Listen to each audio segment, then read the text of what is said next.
নমস্কার বন্ধুরা, পঞ্চব্যঞ্জন হেসেলে সবাইকে আরেকটা নতুন পর্বে নতুন রেসিপিতে স্বাগত।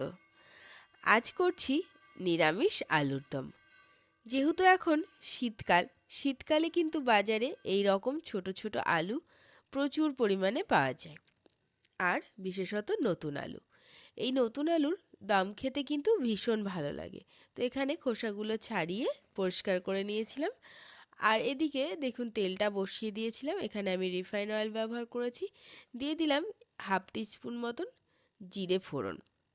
জিরে দিয়ে সঙ্গে সঙ্গেই দিয়ে দিচ্ছি দুটো শুকনো লঙ্কা, মাঝখান থেকে ফাটিয়ে দিয়েছি। আর দিয়ে দেবো গোটা গরম মশলা, এলাচ, লবঙ্গ, দারচিনি।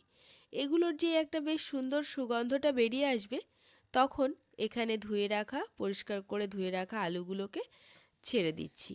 এবং আলুগুলোকে কিন্তু আমরা এখানে সেদ্ধ করছি না, যেহেতু একদম সিম হিটে কিন্তু ঢাকা দিয়ে দিয়েই আলুটাকে নরম করে নিতে হবে।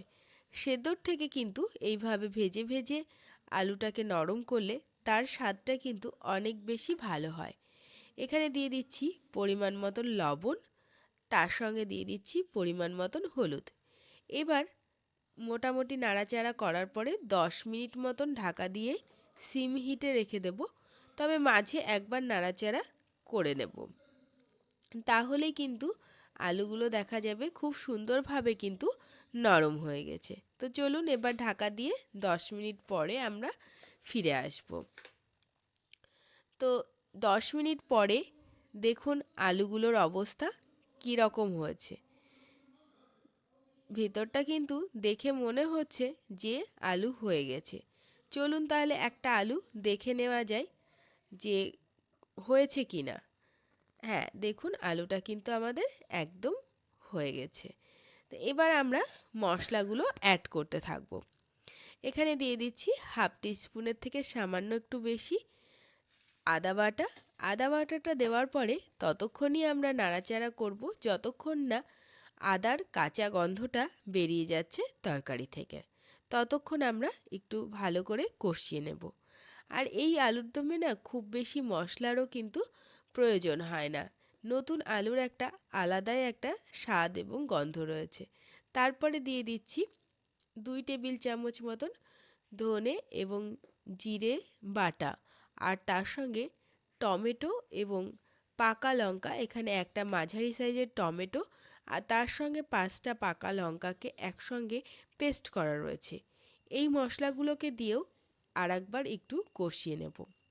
এটার যেই তেল ছাড়া ছাড়া একটা ভাব চলে আসবে এবং টমেটোর কাঁচা গন্ধটাও বেরিয়ে যাবে, সেই পর্যায়ে আমরা আর বাকি মশলাগুলোকে অ্যাড করব। দেখুন এই পর্যায়ে কিন্তু আমরা গ্যাসের জোরটা একটু হাই দিয়েছিলাম। এরপরে আবার কিন্তু গ্যাসের ফ্লেমটা কিন্তু লো করে দিয়েছি, কারণ এখানে পড়ছে টক দই, কাজু বাদাম, পোস্ত আর তার সঙ্গে সাদা তিল। এই তিনটেকে একসঙ্গে পেস্ট করে সম পরিমাণ সবগুলোই থাকবে। এইভাবে বেশ সুন্দরভাবে কষিয়ে নিতে হবে। এবার এই সমস্ত মশলার থেকে যেই বেশ সুন্দরভাবে তেল বেরিয়ে আসবে, সেই মুহূর্তে আমরা দিয়ে দেব এখানে কসুরি মেথি।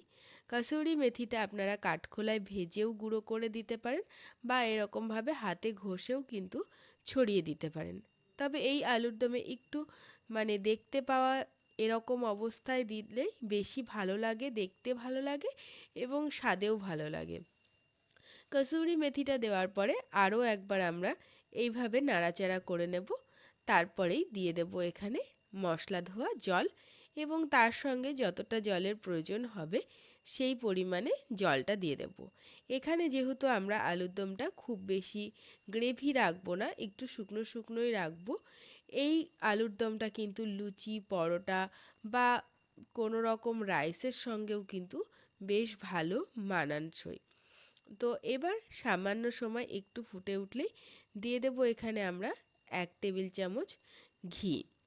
ঘি দেওয়ার পরে দিয়ে দিচ্ছি একটু পরিমাণ মতন লবণ আর ধনেপাতা কুচি। ধনেপাতা কুচিটা অবশ্যই অপশনাল, আপনারা চাইলে এটা দিতে পারেন, না হলে নাও দিতে পারেন। আর তার সঙ্গে দিয়ে দিচ্ছি একটু গরম মশলার গুঁড়ো।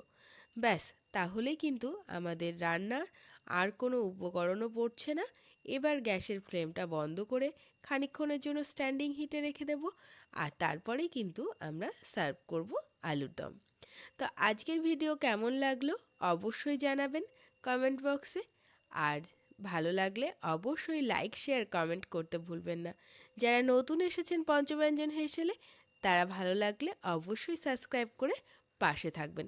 আর পাশে থাকা বেল আইকনটি প্রেস করতে ভুলবেন না, তাহলে যে কোনো নোটিফিকেশন সব থেকে আগে আপনার কাছে পৌঁছে যাবে। আজকের মতো এই পর্যন্ত।